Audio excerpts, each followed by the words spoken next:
नमस्कार मित्रों। सोचिए एक ऐसा बच्चा जिसे स्कूल में पीछे बैठाया जाता था और उसको पानी पीने नहीं दिया जाता था। जब उसको प्यास लगता था तब उसे पानी उच्च जाति के लोग देता था। क्यों? सिर्फ इसलिए क्योंकि वो एक नीच जाति का व्यक्ति था। लेकिन वो बच्चा एक दिन भारत का संविधान लिखता है और लाखों व्यक्तियों का उनका अधिकार दिलाता है। ये कहानी है डॉक्टर भीमराव अंबेडकर की। डॉक्टर भीमराव अंबेडकर का जन्म 14 अप्रैल 1891 ईस्वी में मऊ में हुआ था। उनका पूरा नाम भीमराव रामजी अंबेडकर था और उनके पिता का नाम रामजी सकपाल, जो भारतीय ब्रिटिश सेना के अध्यक्ष थे, और उनके माता का नाम भीमाबाई। उनका परिवार शिक्षित था, लेकिन समाज में नीची जाति के होने के कारण उनको अधिकार नहीं दिया जाता था। बचपन में ही भीमराव अंबेडकर बहुत ही भेदभाव देखे और आगे चलकर ये अनुभव उनका ताकत बना। जब भीमराव अंबेडकर स्कूल जाते थे तो उनको क्लास में सबसे पीछे बैठाया जाता था और उनको बर्तनों छूने नहीं दिया जाता था। जब उनको प्यास लगता था तब उनको पानी कोई ऊंची जाति के लोग ही देता था, तभी वो पीते थे। कई बार तो भीमराव अंबेडकर प्यासे ही रह जाते थे। सोचिए एक ऐसा बच्चा जो सिर्फ पढ़ना चाहता था, लेकिन उसे इंसान नहीं समझा जाता था।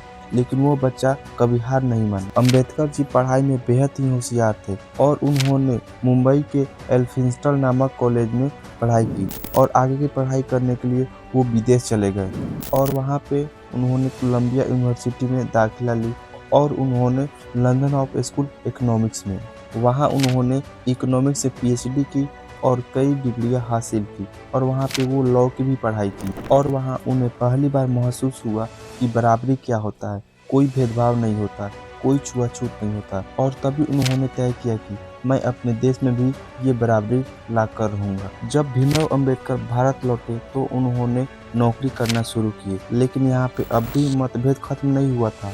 जब वो ऑफिस जाते थे तो उनके ऑफिस को लोग उनके पास नहीं बैठना चाहता था और न ही उनको कोई किराए पर रूम देता था। तब उन्होंने फैसला किया कि अब लड़ाई लड़नी होगी और उन्होंने दलितों के लिए एक आंदोलन शुरू किया।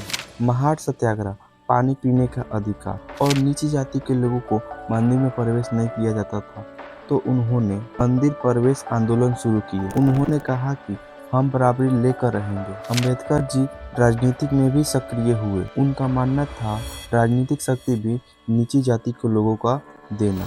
जब 1947 में हमारा देश आज़ाद हुआ तब हम लोगों को एक संविधान की आवश्यकता हुई। तब भीमराव अंबेडकर को संविधान सभा का ड्राफ्टिंग कमेटी का अध्यक्ष बनाया गया। जो उन्होंने संविधान बनाया वो आज भी संविधान दुनिया के सबसे मजबूत संविधानों में से एक संविधान है। सभी नागरिकों को समान अधिकार देना, छुआछूत को अपराध घोषित करना और शिक्षा और संस्कृति का स्वतंत्र अधिकार दिए। और अंबेडकर जी अपनी जिंदगी के अंतिम जीवन में बौद्ध धर्म को अपना लिए।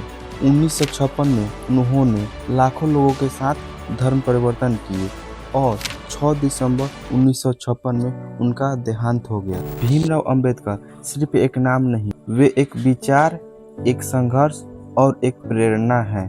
उन्होंने हम लोगों को सिखाया, शिक्षित रहो, संगठित रहो और संघर्ष करो। तो ये रही डॉक्टर भीमराव अंबेडकर जी की जीवनी।